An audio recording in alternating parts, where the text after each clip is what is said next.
Hello, great people. Welcome back to our channel. We are so excited to have you again. There had been a lot of backlash from Nigerians to the presidency in respect to the statement made by Buhari during an interview granted him by Arise TV. He spoke on so many issues, but the one that triggered a lot of reaction was when he talked about IPOB being a dot on a circle, and linking IPOB with the Ndigbos. In other words, that all Ndigbos are IPOB. A lot of people have spoken. Masob has spoken. Afenifere has spoken. And this time around, you're going to hear what a very renowned man of God, a prophet of our time, have to say to Buhari in respect to, the statement he made about IPOB, and also what Ohanaeze had to also say. But before we relate all of this news to you in a jiffy, we'd like to encourage you to please subscribe to our channel by clicking on the red subscribe button and also on the bell icon so that you can get notification anytime we publish our videos. According to the news, Apostle Johnson Suleman, who is the senior pastor and the general overseer of Omega Fire Ministry International, has warned President Muhammadu Buhari over his comment on the indigenous people of Biafra, IPOB. Recall that Buhari, during an interview with Arise TV, spoke on several issues bedeviling the entire nation. He said his government would organize the military and police to treat the indigenous people of Biafra, IPOB, in the language they understand. According to him, these people are spread everywhere with businesses and everything. They know what they are talking about. Anyways, we said we will treat them in a way they understand. Reacting, the clergy on his Twitter page urged Buhari to tread with caution because God will speak for his own.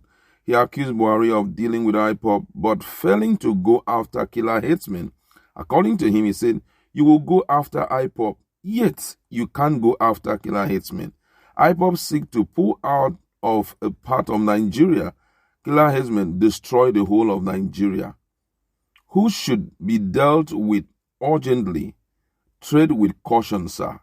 They might have no one in power to speak for them, but they have God."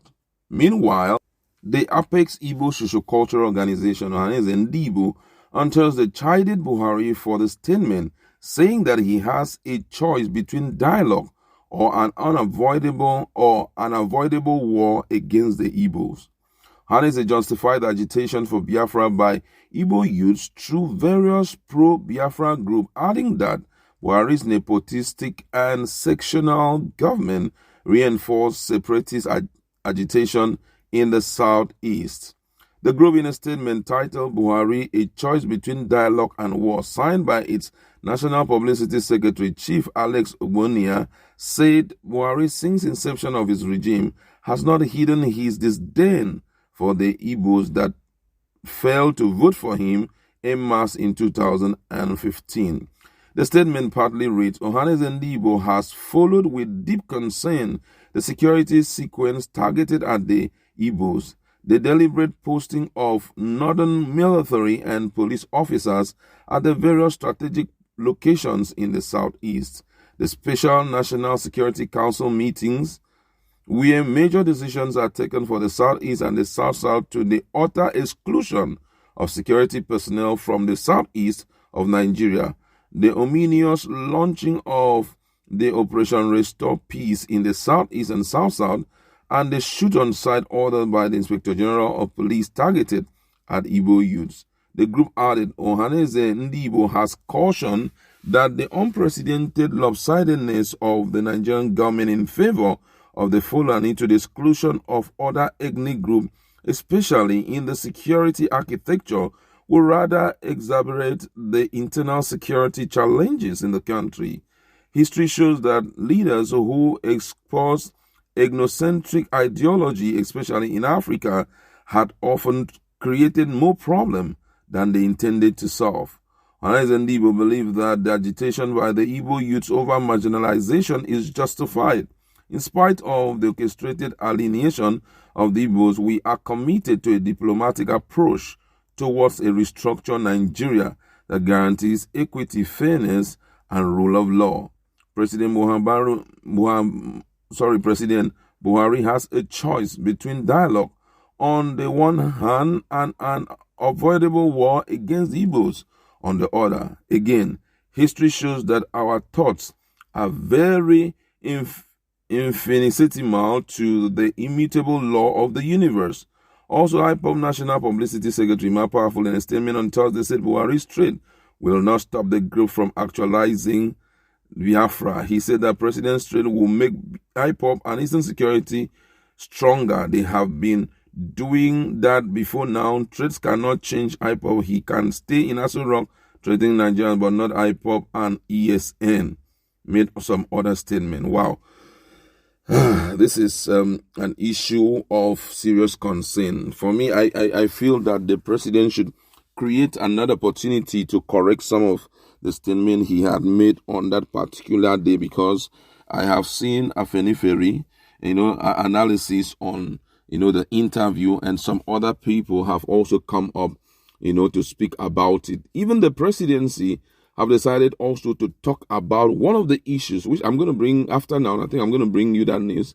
Have decided to come out to speak about one of the issues which the president make mention of. Now, I feel that Igbos, we must accept one singular truth. And that singular truth is that Igbos cannot be avoided. Neither can they be sidelined in Nigeria because of how important they are. They may look very, tiny. They may look like an iota of being, but then their impact cannot be downplayed. They are too important that they are spread all over the world. They are spread all over the world, and they are making reasonable impact. So looking at them from the perspective of their geographical size and downplaying their importance, for me, it's not good enough for a leader to do just that. He may have his reasons to do that, but it's not good enough, because Nigerians will say, this person that's the way he speaks. But then, concerning the Fulanis, is that the way he speaks? We've heard about what Fulanis have been doing in this country. They have littered the whole country with massive death. Look at what happened in Igongo, it's happening in Kwara, in Ogun State. They are infiltrating. Look at what happened in Ebonyi State. What happened in Benue. If you remember Fulani, you remember some very, unthinkable things, in our minds. But even with all of that they have done, nobody has decided to speak against them. So IPOB, you got to understand that these people they have the right to do whatever they are doing. But if you must sit in your position as the president, and prove your office very well, the ideal thing to do is to see how you can go into negotiations with these people, try to capture their heart with developmental strides in their own locations. Let them realize that the thing that had happened in the past has been forgotten. They have been soliciting for a holiday for the 30th day of May, 30th day of May every year. It takes nothing to give them that. Let it be a day that the president and all the leaders that's the governors in the southeastern state, would take out time to talk about how integrated the Igbos have been with the current administration in terms of this development, in terms of synergy, in terms of so many things, that whatever that had happened in the past is a bygone, but we have decided to forge ahead as one people, and this is the impact we've been able to create. It will make a great deal of sense, you understand, than coming out to aggravate the situation, because that's just it. Let's just see what the reaction of the president will be, because the level of backlash is increasing almost on a daily basis. Horiwa has spoken, Masob has spoken, Afeniferi has spoken, Ohanaeze Ndigbo has spoken, IPOB himself have spoken on the same issue. Religious leaders are now picking it up. Women groups have spoken. So it's something worth, revisiting and correcting somehow, at least to bring peace back to the hearts of those people. That's where I like to leave in. Go to our comment section.